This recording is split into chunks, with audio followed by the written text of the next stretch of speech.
ಮತ್ತೊಮ್ಮೆ ಸುಹಾಸಿನಿ ವಿಶೇಷ ವಾತ ಸಂಗತಿ ಕಾರ್ಯಕ್ರಮಕ್ಕೆ ಸ್ವಾಗತ. ನಾವು ಸಂಧಿವಾತದ ಬಗ್ಗೆ ಮಾತಾಡ್ತಾ ಇದ್ವಿ. ನಮ್ಮ ಜೊತೆ ಡಾಕ್ಟರ್ ಶೋಯಬ್ ಇದ್ದಾರೆ. ಈಗ ಮೊದಲನೇ ಕರೆ ಬೆಂಗಳೂರಿಂದ ರಾಜು ಕರೆ ಮಾಡಿದ್ದಾರೆ. ರಾಜು, ನಿಮ್ಮ ಪ್ರಶ್ನೆ ಏನಿದೆ ಕೇಳಿ. ಅದೇ ನಮ್ಗೆ ಕೀಲುಗಳು ನೋವಿದೆ,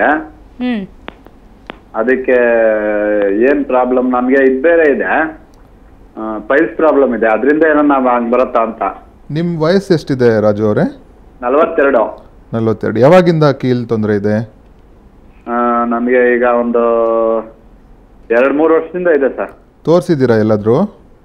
ಇಲ್ಲ ಸರ್, ಎಲ್ಲ ತೋರಿಸಿಲ್ಲ. ಓಕೆ, ಫಸ್ಟ್ ನೀವು ಲೋಕಲ್ ಡಾಕ್ಟರ್ ಹತ್ರ ಹೋಗ್ಬಿಟ್ಟು ಕನ್ಸಲ್ಟ್ ಮಾಡಿ, ಅವ್ರು ಡಯಾಗ್ನೋಸ್ ಮಾಡಿಬಿಟ್ಟು ಹೇಳ್ತಾರೆ ಏನು ತೊಂದರೆ ಇದೆ ಅಂತ. 42 ವಯಸ್ಸಲ್ಲಿ ಕಾರ್ಟ್ಲೇಜ್ ಸವಿಯೋದಕ್ಕೆ ಚಾನ್ಸಸ್ ಇರುತ್ತೆ. ಆ ಥರ ಆರ್ಥರೈಟಿಸ್ ಅಥವಾ ಸಂಧಿವಾತ ಇದೆ ಅಂತ ಹೇಳಿದ್ರೆ SPMF ಥೆರಪಿಯಲ್ಲಿ ಇದರದ್ದು ಪೂರ್ತಿ ಚಿಕಿತ್ಸೆ ಆಗುತ್ತೆ. ನಿಮ್ಮ ವಯಸ್ಸು ತುಂಬ ಕಮ್ಮಿ ಇದೆ, ಸೊ ಈಗಲೇ ಆಪ್ರೇಷನ್ ಎಲ್ಲ ಮಾಡಿಸ್ಬಾರ್ದು. SPMF ಥೆರಪಿ ಮೂಲಕ ಇದನ್ನು ಕಂಪ್ಲೀಟಾಗಿ ನಾವು ಕ್ಲಿಯರ್ ಮಾಡಬಹುದು. ಓಕೆ, ಬಳ್ಳಾರಿಯಿಂದ ಮಾಲತಿ ಕರೆ ಮಾಡಿದ್ದಾರೆ. ಮಾಲತಿ, ನಿಮ್ಮ ಪ್ರಶ್ನೆ ಏನಿದೆ ಕೇಳಿ. ನಮಸ್ಕಾರ ಮೇಡಮ್. ನಮಸ್ಕಾರ, ಹೇಳಿ. ಸೊಂಟ ಹತ್ರ ನೋವು ಮೇಡಮ್, ಕೀಲ್ ನೋವು, ಸೊಂಟ ಕೂತ್ರೆ ಎದ್ದಾಡಿದ್ರೆ. ತೋರ್ಸ್ಕೊಂಡಿರ್ತೀವಿ ಡಾಕ್ಟರ್ ಹತ್ರ 2 ಸತಿ. ಅದು ಏನಾಗಲ್ಲ, ಸಂಧಿವಾತ ಅಂತ ಹೇಳಿದ್ರು.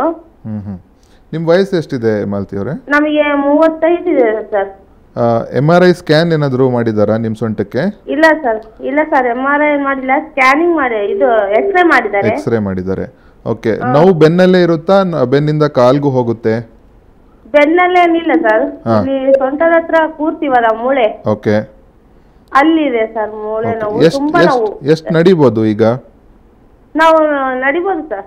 ಓಕೆ, ಒಂದು ಎಕ್ಸ್ರೇ ಡೀಟೇಲ್ ಆಗಿ ನೋಡಿಬಿಟ್ಟು ಆರ್ಥರೈಟಿಸ್ ತೊಂದರೆ ಏನಾದರೂ ಇದ್ದರೆ ಅದಕ್ಕೆ ಕಂಪ್ಲೀಟಾಗಿ ಪರಿಹಾರ ಸಿಗುತ್ತೆ.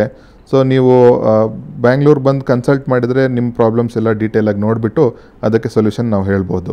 ಓಕೆ, ಈಗ ಮಡಿಕೇರಿಯಿಂದ ಪುನೀತ್ ಕರೆ ಮಾಡಿದ್ದಾರೆ. ಪುನೀತ್, ನಿಮ್ಮ ಪ್ರಶ್ನೆ ಏನಿದೆ ಕೇಳಿ. ಹಾಂ ಮೇಡಮ್, ಹೇಳಿ ಪುನೀತ್. ಮಂಡಿ ನೋವು, ಮತ್ತೆ ಇಲ್ಲಿ ಚಕ್ಲ ಬಕ್ಲು ಕೂತ್ರೆ. ಹಾಂ, ಚಕ್ಲ ಬಕ್ಲು ಕೂತ್ರೆ. ಆಯಿತು. ನಿಮ್ಮ ಏಜ್ ಎಷ್ಟಿದೆ ಪುನೀತ್ ಈಗ? 25. ಯಾವಾಗಿಂದ ಈ ಥರ ಪ್ರಾಬ್ಲಮ್ ಆಗ್ತಾ ಇದೆ ಸರ್? ಒಂದು 3 ವೀಕಿಂದ. ಓಕೆ, ಏನಾದರೂ ಕಾಲಿಗೆ ಏನಾದರೂ ಇಂಜುರಿ ಆಯಿತಾ? ಕಾಲಿಗೆ ಇಲ್ಲ, ಫುಟ್ಬಾಲ್ ಆಡ್ಬೇಕಾದ್ರೆ ಒಂಚೂರು ಏಟ್ ಆಗಿದೆ. ಓಕೆ. ಸೊ ಇದು ಮೋಸ್ಟ್ಲಿ ಒಂದು ಲಿಗಮೆಂಟ್ ಇಂಜುರಿ ಆಗಿರಬಹುದು. ಲಿಗಮೆಂಟ್ ಇಂಜುರಿನ ಡಯಾಗ್ನೋಸ್ ಮಾಡೋದಕ್ಕೆ ಒಂದು MRI ಸ್ಕ್ಯಾನ್ ಅಂತ ಮಾಡಬೇಕು ಮಂಡಿದು. ಆಮೇಲೆ ಎಕ್ಸಾಕ್ಟ್ ಟ್ರೀಟ್ಮೆಂಟ್ ಇದರದ್ದು ಡಿಸೈಡ್ ಮಾಡ್ಬೋದು. ಬಟ್ ನಂದು ಒಂದು ಸಜೆಷನ್ ಏನಂದರೆ, ಇದನ್ನು ನೆಗ್ಲೆಕ್ಟ್ ಮಾಡಬೇಡಿ. ಆದಷ್ಟು ಬೇಗ ಕನ್ಸಲ್ಟ್ ಮಾಡಿಕೊಂಡು ಒಂದು MRI ಸ್ಕ್ಯಾನ್ ಮಾಡಿಕೊಂಡು ಕರೆಕ್ಟ್ ಇದರದ್ದು ಪರಿಹಾರ ತಗೊಳ್ಳಿ. ಓಕೆ, ಈಗ ದಾವಣಗೆರೆಯಿಂದ ರಾಜು ಕರೆ ಮಾಡಿದ್ದಾರೆ. ರಾಜು, ನಿಮ್ಮ ಪ್ರಶ್ನೆ ಏನಿದೆ ಕೇಳಿ. ಮೇಡಮ್, ನಮ್ಮ ಅಮ್ಮರಿಗೆ 60 ಇಯರ್ಸ್. ಇದು ಮಂಡಿ ನೋವು, ಆಮೇಲೆ ಪಾದದ ಹತ್ರ ಹಿಂಡಿ ನೋವು ಬರ್ತಾವಲ್ರಿ, ಎತ್ತಿ ನೋವು. ಇದು ಮಂಡಿ ನೋವು ಮತ್ತು ಇಮ್ಡಿ ನೋವು ಬೇರೆ ಬೇರೆ ಕಾರಣಗಳಿಂದ ಆಗಿದೆ. 60 ವರ್ಷ ವಯಸ್ಸಲ್ಲಿ ಮಂಡಿ ನೋವಿಗೆ ಸಾಮಾನ್ಯ ಕಾರಣ ಅಸ್ಥಿ ಸಂಧಿವಾತ, ನಾವು ಡಿಸ್ಕಸ್ ಮಾಡಿದ ಹಾಗೆ. ಸೊ ಇದಕ್ಕೆ ಒಂದು ಎಕ್ಸ್ರೇ ಮಾಡಿಬಿಟ್ಟು ಯಾವ ಸ್ಟೇಜಲ್ಲಿದೆ ಅಂತ ನೋಡಬೇಕು. ಅರ್ಲಿ ಸ್ಟೇಜ್ ಅಥವಾ ಮಾಡ್ರೇಟ್ ಸ್ಟೇಜಲ್ಲಿದ್ದರೆ ಕಾರ್ಟಿಲೇಜ್ ತಿರ್ಗಾ ಬೆಳೆಸ್ಬೋದು, ರೀಜನ್ರೇಷನ್ ಮಾಡಬಹುದು. ಕಂಪ್ಲೀಟಾಗಿ ವಿತೌಟ್ ಆಪ್ರೇಷನ್ನೇ ಇದನ್ನು ನಾವು ಟ್ರೀಟ್ ಮಾಡಬಹುದು. ಸೊ ನಿಮ್ಮ ಎಕ್ಸ್ರೇಗಳು ನಮ್ಮ ಹತ್ರ ಕಳಿಸ್ಕೊಟ್ರೆ ನಾವು ಅದನ್ನು ನೋಡಿಬಿಟ್ಟು ಕಂಪ್ಲೀಟಾಗಿ ನಿಮಗೆ ಸೊಲ್ಯೂಷನ್ ಹೇಳ್ತೀವಿ. ಓಕೆ, ಬೆಳಗಾವಿಯಿಂದ ರಮೇಶ್ ಕರೆ ಮಾಡಿದ್ದಾರೆ. ರಮೇಶ್, ನಮ್ಮ ಜೊತೆ ಡಾಕ್ಟರ್ ಇದ್ದಾರೆ, ಮಾತಾಡಿ ರಮೇಶ್. ಟಿವಿ ವಾಲ್ಯೂಮ್ ಮ್ಯೂಟ್ ಮಾಡಿ. ನಿಮ್ಮ ಪ್ರಶ್ನೆ ಏನಿದೆ ಕೇಳಿ. ಹಾಂ, ನಮಸ್ಕಾರ, ಹೇಳಿ ನಿಮ್ಮ ಪ್ರಶ್ನೆ ಕೇಳಿ. ಸರ್, ನಮ್ದು ಮಂಡಿ ನೋವು ಸುಮಾರು ಒಂದು 2 ವರ್ಷದಿಂದ. 46 age. Okay, Sanjay Gandhi hospital ಅಲ್ಲಿ ತೋರಿಸಿದ್ವಿ. ಏನಂತ ಹೇಳಿದ್ರು ಸರ್? ಆರ್ಥರೈಟಿಸ್ ಏನಿಲ್ಲ. ಓಕೆ, ESR 98 ಇದೆ, ಮತ್ತೆ CRP ಪ್ರಾಬ್ಲಮ್ ಇದೆ, ಪಾಸಿಟಿವ್ ಇದೆ ಅಂತ ಹೇಳಿದ್ರು. ಅದಕ್ಕೆ ಏನಾದರೂ ಔಷಧಿ ಕೊಟ್ಟಿದ್ದಾರಾ? ಸರ್, ಕೊಟ್ಟಿದ್ದಾರೆ ಸರ್, ಅದು HCQS ಅಂತ ಹೇಳಿ, ಆಮೇಲೆ ಇಂಡೋಕೆಪಾಸಿಟರ್ ಅಂತ ಹೇಳಿ ಕೊಟ್ಟಿದ್ರು. ನಿಮ್ಮ ಕಾಯಿಲೆನ ನಾವು ಮೆಡಿಕಲ್ ಸೈನ್ಸಲ್ಲಿ ರುಮೆಟಾಯ್ಡ್ ಆರ್ಥರೈಟಿಸ್ ಅಂತ ಹೇಳ್ತೀವಿ, ವಾಯು ಕಾಯಿಲೆ ಅಂತ ಹೇಳ್ತಾರಲ್ಲ ಇದಕ್ಕೆ. ಸೊ ಇದಕ್ಕೆ ಬೆಸ್ಟ್ ಸೊಲ್ಯೂಷನ್ ಬಂದ್ಬಿಟ್ಟು ನಿಮಗೆ ಮೆಡಿಸಿನ್ಸ್ ಕೊಟ್ಟಿದ್ದಾರಲ್ಲ HCQS, ಅದೇ ಮೆಡಿಸಿನ್ಸು ನೀವು ರೆಗ್ಯುಲರ್ ಆಗಿ ಬಂದು ಇದನ್ನು ಫಾಲೋ ಅಪ್ ಮಾಡ್ತಾ ಇರಬೇಕು. ಈ ಕಾಯಿಲೆ ಪೂರ್ತಿ ಕ್ಯೂರ್ ಆದಮೇಲೆ ಮಂಡಿಯಲ್ಲಿ ಏನಾದರೂ ಆರ್ಥರೈಟಿಸ್ ಥರ ಇದ್ದರೆ ಆವಾಗ ನಮ್ಮ ಥೆರಪಿ ಮೂಲಕನೂ ಇದನ್ನು ಟ್ರೀಟ್ ಮಾಡ್ಬೋದು. ಬಟ್ ಸದ್ಯಕ್ಕೆ ನೀವು ಮೆಡಿಸಿನ್ಸ್ ರೆಗ್ಯುಲರಾಗಿ ತೊಗೊಳ್ತಾ ಇರಬೇಕು, ರೆಗ್ಯುಲರ್ ಚೆಕಪ್ಪಿಗೆ ಹೋಗ್ತಾ ಇರಬೇಕು, ಬ್ಲಡ್ ಟೆಸ್ಟ್ ರೆಗ್ಯುಲರಾಗಿ ಮಾಡ್ತಾ ಇದ್ದರೆ ನಿಮ್ಮ ಕಾಯಿಲೆ ಕಂಟ್ರೋಲಲ್ಲಿ ಇರುತ್ತೆ. ಓಕೆ, ಮೈಸೂರಿಂದ ಲಕ್ಷ್ಮಿ ಕರೆ ಮಾಡಿದ್ದಾರೆ. ಲಕ್ಷ್ಮಿ, ಮಾತಾಡಿ. ಹಲೋ, ಮಾತಾಡಿ ಲಕ್ಷ್ಮಿ, ನಿಮ್ ಪ್ರಶ್ನೆ ಏನಿದೆ ಕೇಳಿ.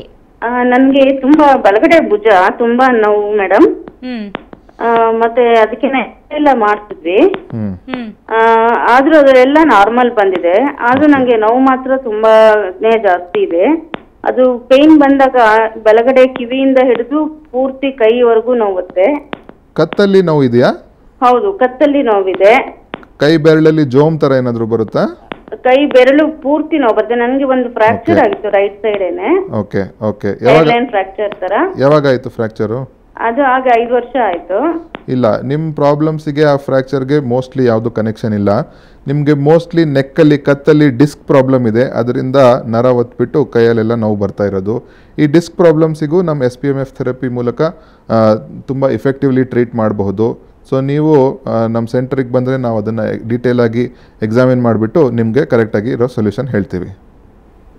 ಸೊ ಡಾಕ್ಟರ್, ಕೊನೆಯದಾಗಿ ಡೂಸ್ ಅಂಡ್ ಡೋಂಟ್ಸ್ ಅಂತ ಒಂದು ಟಿಪ್ಸ್ ಏನು ಹೇಳಕ್ ಇಷ್ಟಪಡ್ತಾರೆ? ಸಂಧಿವಾತ ಅನ್ನೋದು ಎಲ್ರಿಗೂ ಕಾಡುವಂಥದ್ದು. ಸೊ ಯಾವ ರೀತಿ ನಾವು ಅದನ್ನು ಅವಾಯ್ಡ್ ಮಾಡಬಹುದು ಅಂತ? ಡೂಸ್ ಬಂದ್ಬಿಟ್ಟು regular exercise, body weight control ಮಾಡೋದು, ಅಥವಾ ಯಾವುದೇ ಪೇನ್ ಬಂದಾಗ ಅದನ್ನು ಕರೆಕ್ಟಾಗಿ ಕಂಪ್ಲೀಟಾಗಿ ಟ್ರೀಟ್ ಮಾಡೋದು, ಇವೆಲ್ಲ ಡೂಸ್ ಆಗಿದೆ. ಡೋಂಟ್ಸಲ್ಲಿ ಕೆಳಗಡೆ ಕೂರೋದು, ಚಕ್ಕಮಕ್ಕ ಹಾಕಿ ಕೂರೋದು, ಇಂಜುರೀಸ್ನ ನೆಗ್ಲೆಕ್ಟ್ ಮಾಡೋದು, ಇವೆಲ್ಲ ಮಾಡೋದ್ರಿಂದ ಅಸ್ಥಿ ಸಂಧಿವಾತನ ಜಲ್ದಿ ಅರ್ಲಿಯಾಗಿ ಇಫೆಕ್ಟಿವ್ ಆಗಿ ಟ್ರೀಟ್ ಮಾಡಬಹುದು. ಓಕೆ ಡಾಕ್ಟರ್ ಶೋಯಬ್ ಅವರೇ, ಇಷ್ಟೊತ್ತು ಸಂಧಿವಾತದ ಬಗ್ಗೆ ಸಾಕಷ್ಟು ಮಾಹಿತಿಯನ್ನು ತಿಳಿಸ್ಕೊಟ್ಟಿದ್ರಿ, ತಮಗೆ ಧನ್ಯವಾದ. ನಮಸ್ಕಾರ. ಸೊ ನೋಡಿದ್ರಲ್ಲ ವೀಕ್ಷಕರೇ, ಸಂಧಿವಾತ ಅನ್ನುವಂಥದ್ದು ಒಂದು ನಿರ್ದಿಷ್ಟ ವಯಸ್ಸಾದ್ಮೇಲೆ ಎಲ್ರಿಗೂ ಕೂಡ ಕಾಡುವಂಥದ್ದು. ಆದರೆ ನಿರ್ಲಕ್ಷಿಸಬೇಡಿ. ಆರಂಭಿಕ ಪ್ರಾಥಮಿಕ ಹಂತದಲ್ಲೇ ವೈದ್ಯರನ್ನ ಸಂಪರ್ಕಿಸಿದ್ರೆ ಖಂಡಿತ ಕಂಪ್ಲೀಟ್ ಆಗಿ ಕ್ಯೂರ್ ಆಗುತ್ತೆ ಅಂತ ಹೇಳ್ತಾ ಇವತ್ತಿನ ಸುಹಾಸಿನಿ ಕಾರ್ಯಕ್ರಮ ಮುಗಿಸ್ತಾ ಇದ್ವಿ. ನಮಸ್ಕಾರ.